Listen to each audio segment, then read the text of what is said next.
Hello everyone, welcome to Make Gaming Easy. Today in this video, I'm going to show you how to unmute public chat on Scrabble Go. So without any further ado, let's get started.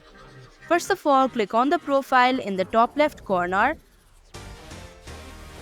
Here, click on the settings icon in the top right corner. Click on the view option of privacy settings. And here you can see mute public chat option. Now in order to unmute it, you'll just have to tap on the button of mute public chat option. So that is how you can unmute public chat on Scrabble Go. Thank you for watching Make Gaming Easy. I hope this video was helpful to you. If it was, hit the like button and comment down if you have any questions or feedback. Also, if you are new to our channel, subscribe and hit the bell icon so that you don't miss our upcoming videos.